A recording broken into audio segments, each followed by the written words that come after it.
श्रोते हो नमस्कार. आजच्या कोरोना वृत्तविशेष या कार्यक्रमात आपलं स्वागत.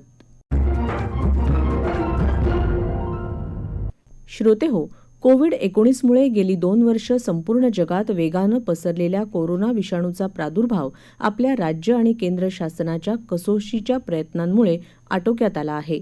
कोरोनाची तिसरी लाटही लवकरच पूर्णपणे संपल्याचं चित्र आपल्याला दिसू शकेल.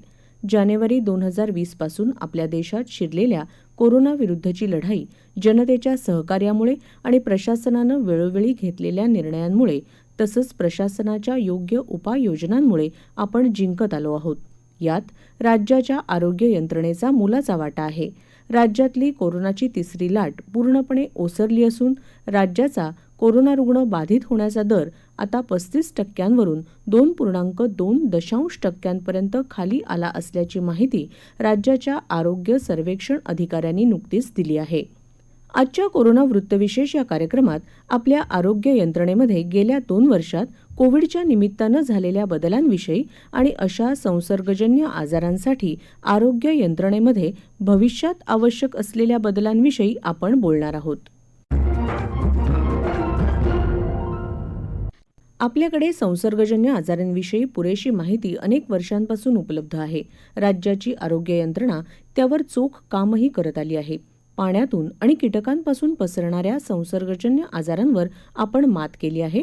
तसंच हवेतून पसरणाऱ्या गोवर, कांजिण्या, सार्स, इन्फ्लुएन्झा आणि अशा इतर संसर्गजन्य आजारांवरही आपल्याकडे उत्तम औषधोपचार आणि प्रतिबंधात्मक उपाययोजना उपलब्ध आहेत. पण 2 वर्षांपूर्वी आलेला कोविड-19 हा आजार मात्र आपल्याला सुरुवातीपासूनच नवनव्या गोष्टी दाखवत आणि शिकवत आला आहे. सुरुवातीला साध्या फ्ल्यूच्या तापासारखा वाटणारा आणि आपल्या सर्वांसाठीच नवीन असलेला हा कोरोना आजार तितका साधा नव्हता. आपली आरोग्य यंत्रणाही त्या दृष्टीनं सुरुवातीच्या काळात तयारीत नव्हती, सुसज्ज नव्हती. आजार पूर्ण नवीन असल्यामुळे त्याबद्दलची अपुरी माहिती आपल्याकडे होती. म्हणूनच उपचारांबद्दलची अस्पष्टताही निर्माण झाली आणि आरोग्य व्यवस्थेवरचा ताणही वाढला होता. कोविडच्या पहिल्या टप्प्यातल्या आपल्या आरोग्य यंत्रणेबद्दल माहिती देत आहेत फेडरेशन ऑफ मेडिकल असोसिएशनचे संयोजक डॉक्टर प्रशांत दौंडकर. 2 वर्षापूर्वी आपल्याकडं कोविडचा म्हणजे कोरोनाचा शिरकाव झाला. त्यावेळेला एकंदरीत फक्त महाराष्ट्रात नाही तर संपूर्ण देशात आणि जगभरात एक भीतीचं वातावरण होतं. आपली जी काही आरोग्य व्यवस्था आहे त्याचबरोबर अख्ख्या जगातलीच आरोग्य व्यवस्था अशी अवस्था होती की कुणीही ह्या लाटेचा सक्षमपणे प्रतिकार करायला सक्षम नव्हतं. कारण एका मर्यादित स्वरूपात शासकीय आरोग्य व्यवस्था होती. त्यामुळं नवीन येणाऱ्या कुठल्या तरी आजारासाठी आणि ते पण ॲक्यूट कंडिशन म्हणजे अत्यंत वेगानं पसरणारा हा आजार होता. त्यामुळे आपल्या आरोग्य व्यवस्थेमुळे फार मोठं आव्हान उभं राहिलं. त्यातून मग शेवटी सरकारने काही निर्णय घेतले. खाजगी वैद्यकीय व्यवस्थांना समावेश करून घेतलं. सरकारने स्वतःच्या यंत्रणा सक्षम करायचा प्रयत्न केला. परंतु असं झालं की ती लाट अशा पद्धतीने वाढत गेली की सर्वच यंत्रणा कमी पडत गेला. अशा वेळेला संसर्गजन्य आजारासाठी उभी केलेली व्यवस्था म्हणजे कोविडसाठी उभी केलेली व्यवस्था पण त्याचबरोबर ऍडिशनल जे रुटीन जे पेशंट असतात आपले त्यांच्यासाठीची आरोग्य व्यवस्था ह्या दोन्ही पण आपल्याला सेपरेट कराव्या लागल्या.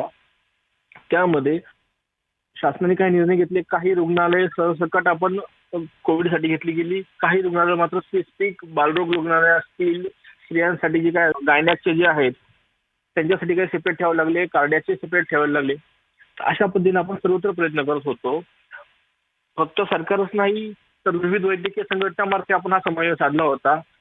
टास्क फोर्स स्थापन केले गेले, औषधं नवीन आणली गेली, औषधांच्या ट्रायल घ्यायला सुद्धा वेळ नव्हता अशी अवस्था आपल्याकडे होती. म्हणजे ही आपल्याकडे नव्हती तर सर्वत्रच होती. त्यामुळे हे सगळं जगभर हे चालू होतं.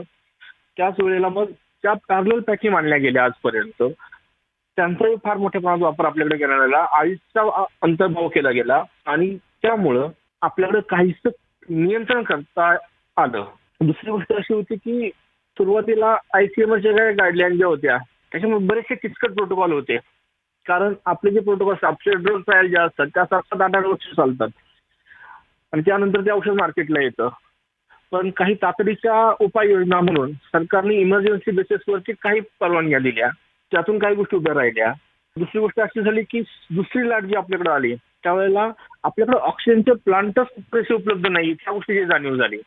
फार मोठ्या प्रमाणाच्या ऑक्सिजनचा तुटवडा देशभर निर्माण झाला, की अक्षरशः काही ठिकाणी आयात केला गेला. काही प्लांट आपण ओपन केले नवीन, जे इंडस्ट्रियल ऑक्सिजनचे प्लांट्स होते ते एका स्टेजला आपण कन्वर्ट करायला सुरुवात केली.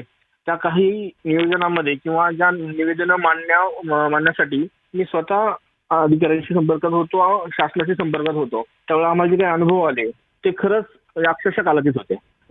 यंत्रणा चालवून आणि यंत्रणेकडून कामं करून घेणं ही गोष्ट थोडीशी त्रासदायक होती, पण तरीही आपल्या यंत्रणेनं जे काही उभं केलं किंवा जी काही मदत केली सर्वांना ती खूप चांगली होती. तातडीने निर्णय घेतले गेले. टास्क फोर्सच्या मदतीनं खूप मोठ्या प्रमाणात कामं झाली. आपल्या प्रशासकीय मंडळी आणि त्याचबरोबर जे काही राजकीय निर्णय घेतले गेले पटापट तुमच्या व्हेंटिलेटर पासून, इमर्जन्सी व्हेंटिलेटर पासून तर ऑक्सिजनच्या प्लांट पर्यंत सगळ्या गोष्टींचा सप्लाय तातडीने केला गेला. त्यातून बऱ्यापैकी आपण जीव वाचवू शकलो. कम्पेअर टू भारतात त्या मानानं हानी कमी झाली. जे काही युरोपमध्ये गोंधळ झाला त्याच्या तुलनेत भारतात अवस्था बऱ्यापैकी चांगली होती. दुसरी गोष्ट अशी होती की आता जी काही शासकीय यंत्र आपण उभी केली किंवा काही कोविड सेंटर्स उभे केले गेले, जम्बो सेंटर्स उभे केले, पुण्यासारख्या ठिकाणी फार मोठ्या जम्बो सेंटर्स उभे राहिले, मुंबईत मोठे मोठे जम्बो सेंटर्स उभे केले, हे आता लगेच डिस्ट्रॉय करू नये, कारण पुढची लाट कधी येऊ शकते. त्यामुळे ती तयारी आता शासकीय यंत्रणेनं करणे गरजेचे आहे. जे काही वैद्यकीय क्षेत्रातले नवीन विद्यार्थी जो कामं करत होते त्यांना सुद्धा कंटिन्यू करावं, अशा काही एक अपेक्षा आहेत. त्याचं कारण असं आहे की हीच यंत्रणा पुढे जर प्रॉब्लेम्स उभे राहिले तर उपयोगी पडणार आहे, कारण पुढची लाट कधीही येऊ शकते. त्याचं नियंत्रण आता कुणाच नाही, कारण तो व्हायरस जो आहे तो कसा म्युटेट होईल याचं आता कुणाकडे नियंत्रण नाही, कुणाला याची 100% माहिती नाहीये. त्यामुळं आपली यंत्रणा सगळंच ठेवणे, आपली तयारी पूर्णतः असणे, आपल्या ऑक्सिजन आणि इतर औषधं यांचा जो काही पुरवठा आहे हा पूर्णतः तयार असणे, याच्या बाबतीत शासनानं निर्णय घेणं गरजेचं आहे. जसं आपण युद्धासाठी तयारी करतो तीच तयारी आता आरोग्य व्यवस्थेसाठी असणं गरजेचं आहे. कारण हे एक महायुद्धच लढलं गेलं. जवळपास 5 लाख डेथ त्या 2 वर्षात झाल्यात, जे भारताच्या 4ही युद्धामध्ये झालेल्या नव्हत्या. एवढ्या मोठ्या प्रमाणात डेथ भारतभर झालेल्या आहेत. त्यामुळे हे एक महायुद्ध आपण अक्षरशः लढलोय. तर तशीच तयारी आरोग्य यंत्रणेसाठी, तेवढंच बजेट आरोग्य यंत्रणेसाठी शासनानं आणणं गरजेचं आहे. गेल्या 2 वर्षात आपल्या आरोग्य यंत्रणेनं कोविडचा प्रादुर्भाव लक्षात घेऊन सर्व रुग्णालयांचं नूतनीकरण केलं. नव्या रुग्णालयांची उभारणी आणि श्रेणी वाढीची सर्वाधिक कामं आपल्या राज्यात झाली.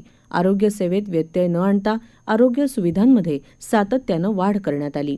वैद्यकीय साधनसामुग्री, रुग्णालयं, वैद्यकीय महाविद्यालय यांची गरज आणि महत्त्व कोरोनानं आपल्याला दाखवून आणि पटवून दिलं. कोरोना काळातच ऑक्सिजन वायू निर्मिती प्रकल्प, ऑक्सिजन सिलेंडर, कोरोना प्रतिबंधक लस, विलगीकरण, मास्कचा वापर, सुरक्षित अंतर आणि स्वच्छतेचं महत्त्व आपण ओळखलं. आगामी काळात कोविडसारख्या इतरही संसर्गजन्य आजारांना आपल्याला सामोरं जायचं आहे आणि त्याकरता आपली आरोग्य यंत्रणा आणि आरोग्य संस्था कशी हवी हे जाणून घेणं आणि त्याचं नियोजन करणं महत्त्वाचं आहे. याविषयी माहिती देत आहेत डॉक्टर प्रशांत दौंडकर. कोविडमधून आपण आता काही प्रमाणात बाहेर पडलोय. भविष्यात या लाटा कदाचित परत येत राहतील. आता यासाठी आपण तयारी करणं गरजेचं आहे. काही अंशी असं म्हटलं जातं की हे एक जैविक युद्ध होतं आणि इथून पुढची कुठली युद्ध अशी डिरेक्टली होतील असं वाटत नाहीये. तर एका झटक्यात अर्थव्यवस्था पलटवायची ताकद असली ही जैविक युद्ध नक्की खेळली जातील. त्यामुळं इथून पुढं शासनानं आरोग्य व्यवस्थेसाठी मोठ्या प्रमाणात बजेट किंवा स्वतंत्र बजेट ठेवणं गरजेचं आहे. त्याचबरोबर एक गोष्ट आपल्या आता लक्षात आली होती, फक्त जो एकेरी ॲलोपॅथी प्रोटोकॉल जो चालू होता तो ह्या 2 वर्षात बदलला. त्यासाठी आयुर्वेद आहे, होमिओपॅथी आहे, युनानी आहे, सिद्ध आहे, यांची पण आता फार मोठी मदत आपल्याला झाली. त्यानुसार शासनानं मोठ्या प्रमाणात त्यांना परवानगी दिल्या, फ्रंट लेवलला आणण्याचं काम केलं. हे आता कंटिन्युअसली सिस्टीम मध्ये झिरपलं पाहिजे. जे काही आता RH, PSC, जिल्हा रुग्णालय आहेत किंवा राजधानीच्या ठिकाणी एम्स आहेत, ह्या प्रत्येक ठिकाणी आयुर्वेदाचे, होमिओपॅथीचे मोठ्या प्रमाणात विभाग उभं राहणं गरजेचं आहे. ते जे काही डॉक्टर्स किंवा वैद्यकीय दल असतील त्यांनाही समप्रमाणात वेतन श्रेणी उभ्या करणं गरजेचं आहे. आज आपल्याकडे दुर्दैवानं जे काही बाकीचे डॉक्टर्स आहेत, विदाउट MBBS सोडून जे काही सिस्टीम आहे त्या डॉक्टरांना वेतन श्रेणीमध्ये प्रचंड फरक आहे. तो त्यांना समप्रमाणात किंवा सारख्या लेवलला आणणं गरजेचं आहे. तेव्हा ही लोक शासकीय आरोग्य व्यवस्थेत येणार आहे. कारण जे काही आता जे मोठे सेंटर्स आपल्याकडे कोविड काळात चालू होते, जे काही ICU सेंटर्स रन झाले, तर कन्सल्टंट येऊन फक्त ऑर्डर टाकून जात होता. 100 पेशंट मागे एक कन्सल्टंट असायचा. त्यावेळेला या लोकांनी ती सिस्टीम चालवलेली आहे सगळी. आणि ही लोक ट्रेन झालेली आहेत. अशा लोकांना सैन्यात समाविष्ट करून घेणं, त्याचबरोबर स्पेसिफिक आयुषचे जे काही विभाग आहेत ते उभे करणं, प्रत्येक जिल्हा रुग्णालयात ते उभं राहिलं पाहिजे, प्रत्येक RSPSCला तसे विभाग हवेत, पण त्यासाठी सेपरेट तरतूद करणं, ह्या गोष्टी गरजेच्या आहेत. कारण ॲलोपॅथीचे साईड इफेक्ट्स काय ते आपण सर्वांनी पाहिलेले आहेत. त्याच वेळेला आयुषची काय प्रमाणात मदत नक्की आपल्याला झालेली आहे. तर याचा समन्वय करून एक इंटिग्रेटेड सिस्टीम डेव्हलप करणं, जेणेकरून कुठलेही कसेही आजार आले तर आपला देश त्याला सक्षमतेने मुकाबला करू शकेल. याच्यासाठी ही सिस्टीम उभी करणं गरजेचं आहे. दुसरी गोष्ट म्हणजे मेडिक्लेम. खूप लोक बरी झाली पण ती आर्थिकदृष्ट्या अक्षरशः उद्ध्वस्त झाली. आपल्याकडं विम्याचं प्रमाण फार कमी आहे, अगदी 5-10% आसपास इतकंच आहे. तर प्रत्येक व्यक्ती ही आरोग्य विम्याच्या आतमध्ये कशी येईल याची काळजी शासनाने घेणं गरजेचं आहे. आता प्रत्येकाला विमा हा आवश्यक करणं गरजेचं आहे. त्याचबरोबर ज्या इतर सिस्टीम ज्या आहेत, आता आयुर्वेदामध्ये आम्ही मागच्या 2 वर्षात मोठं काम केलं की आयुर्वेदामध्ये आम्ही विमा क्षेत्र लागू करून घेतलं. त्याचप्रमाणे होमिओपॅथीसाठी विमा क्षेत्र लागू झालं पाहिजे, युनानीसाठी विमा क्षेत्र लागू झालं पाहिजे, त्याचे हॉस्पिटल्स उभे राहिले पाहिजेत, त्याचे नॉर्म्समध्ये बदल केले पाहिजेत. कारण आजच्या घडीला काय झालंय की सतत सगळ्यांचे नॉर्म सारखे आहेत, त्याचा जे खरंच उपयोग नाहीये. प्रत्येक सिस्टीमनुसार नॉर्म्स उभं करणं गरजेचं आहे, त्याचे कार्यक्षेत्र ठरवून घेणं आणि त्यासाठी विम्याची तरतूद करणं. कारण परदेशात विमा हा फार महत्वाचा विषय असतो आणि आपल्याकडे त्याकडे दुर्लक्ष केलं जातं. तर जो विमा क्षेत्र जर सर्व लोकांना लागू केलं आणि जर आरोग्य व्यवस्था त्याची अंडर बसवली तर आपल्याला फार मोठ्या प्रमाणामध्ये भविष्यात ह्या गोष्टींपासून काळजी घेता येईल. आगामी काळातही आपली आरोग्य यंत्रणा आपलं काम चोख पार पाडेल यात काही शंकाच नाही. पण आपण सर्वांनीही कोविड प्रतिबंधक लसीच्या आवश्यक त्या सर्व मात्रा वेळेत घेतल्या पाहिजेत. अजूनही काही काळ सुरक्षित अंतर राखणं, सार्वजनिक ठिकाणी गर्दी न करणं, मास्कचा योग्य वापर करणं अशा गोष्टी पाळल्या पाहिजेत आणि सार्वजनिक ठिकाणी थुंकणं आणि घाण करणं पूर्णपणे बंद केलं पाहिजे. श्रोतेहो, आपला कोरोना वृत्तविशेष हा कार्यक्रम आपण न्यूज ऑन AIR या ॲपवरही लाईव्ह ऐकू शकता. यासोबतच आमच्या मुंबई एअर न्यूज या YouTube वाहिनीवर कार्यक्रमाचं ध्वनिमुद्रण आपल्याला कधीही ऐकता येईल. याबरोबरच आजचा कोरोना वृत्तविशेष हा कार्यक्रम संपला. हा कार्यक्रम आकाशवाणी मुंबईच्या प्रादेशिक वृत्त विभागानं सादर केला. सादरकर्त्या भावना गोखले, निर्मिती सहाय्य विवेक वानखडे, लेखन आणि समन्वय राजेंद्र लेले आणि चंद्रकांत शिरसाट, निवेदन भक्ती सोनटक्के.